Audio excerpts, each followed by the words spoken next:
Christ n'est pas seulement notre exemple, Christ n'est pas seulement notre sacrifice expiatoire, mais Christ est aussi celui qui demeure avec moi, comme mon sauveur, mon ami, mon chef et mon guide. Christ est ma force et ma vie. C'est ainsi le couronnement de l'œuvre. En général, un nouveau converti comprend très peu cette vérité. Bien des chrétiens ont vécu pendant longtemps avec Christ comme guide et comme soutien, mais n'ont pas encore pleinement réalisé que Christ peut être pour eux bien davantage. Christ en moi, ma force et ma vie. C'est là ce que l'apôtre Paul nous révèle comme le grand mystère de l'Évangile, le mystère caché pendant des générations, mais qui a été maintenant révélé. Le mystère du peuple de Dieu, dont l'apôtre dit la glorieuse richesse de ce mystère, savoir Christ en vous, l'espérance de la gloire, Colossiens 1, 27. Chrétiens, les richesses et la gloire de notre Dieu qui est au ciel nous sont manifestées en ceci. Dieu désire que Christ, son Fils, vienne vivre en nous. Oh, puissions-nous faire cette expérience aujourd'hui même. Il ne s'agit pas de demander quelques bénédictions, mais d'avoir notre vie entière livrée à Christ, à son contrôle, à sa puissance qui nous sanctifie. Notre grand désir est de travailler pour le Seigneur. Comment la puissance de Dieu agira-t-elle? Bien-aimé, Christ est la puissance par laquelle Dieu agit. Et si nous désirons posséder Christ tout entier, si nous désirons que le Saint-Esprit révèle Christ à chacun de nous, alors la puissance de Dieu agira en nous et par nous. Il y eut dans l'histoire de nombreuses églises qui étaient tellement remplies du Saint-Esprit que le Saint-Esprit pouvait dire de cette église, « Mettez-moi à part ceux que j'ai appelés pour mon œuvre. » Et nous parlons des serviteurs de Dieu comme de gens qui sont entièrement consacrés et qui sont disposés à être mis à part par le Saint-Esprit pour la tâche à laquelle Dieu les appelle. De quelle façon chaque église peut-elle être amenée à cette position? D'une seule façon.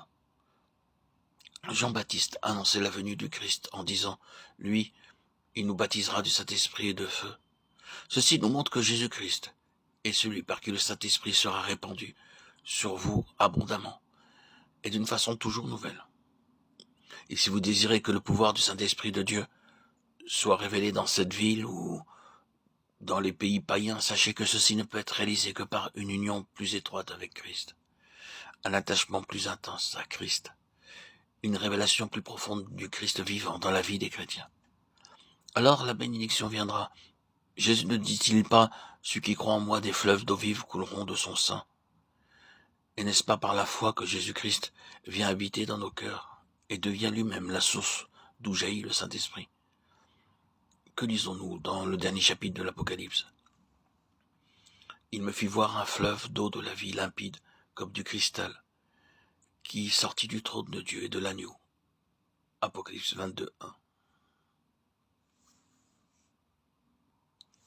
L'agneau s'est assis sur son trône de gloire, et le fleuve d'eau de la vie a jailli. C'est l'agneau qui doit nous conduire, vous et moi, aux fontaines d'eau de la vie, et mettre dans nos cœurs cette source jaillissante, afin que nous puissions travailler avec puissance parmi les hommes, non pas avec la puissance de la raison, ou avec la puissance de l'amour humain, ou avec la puissance qui vient du zèle, du dévouement, de l'ardeur, mais avec la puissance qui vient de Dieu. Êtes-vous prêt à vous consacrer entièrement à Dieu et à recevoir la puissance qu'il accorde? Pouvez-vous dire réellement, Seigneur, je t'appartiens entièrement. Je me suis consacré à toi dans la faiblesse et en tremblant, mais je l'ai fait. Seigneur, je n'ai reçu qu'une partie de ce que tu peux me donner, mais je me place à tes pieds humblement chaque jour et à chaque instant, et je m'attends à toi. Ce que l'œil n'a point vu et ce que l'oreille n'a point entendu, ce que l'homme est incapable de concevoir, ce que vous-même ne pouvez concevoir, Dieu l'accomplira pour ceux qui s'attendent à lui et pour ceux qui l'aiment. Tout ce que nous venons de dire ne vous servira à rien si cette méditation ne vous conduit pas à vivre plus près de Dieu, à vous attendre à lui, à vivre en communion avec lui. Comment ce but pourra-t-il être atteint? Jésus-Christ accomplira cette œuvre en vous. Christ est notre vie. Douterons-nous de l'accomplissement de ses promesses? Ne voulez-vous pas venir à lui avec chacune de vos fautes, chacune de vos défaillances, chacun de vos manquements? Ne voulez-vous pas jeter tout cela à ses pieds et croire que le sang de Jésus vous purifie et que Jésus vous donne la délivrance? Croyez, acceptez, comptez sur lui. Alors, Dieu lui-même vous révélera Christ par la puissance du Saint-Esprit.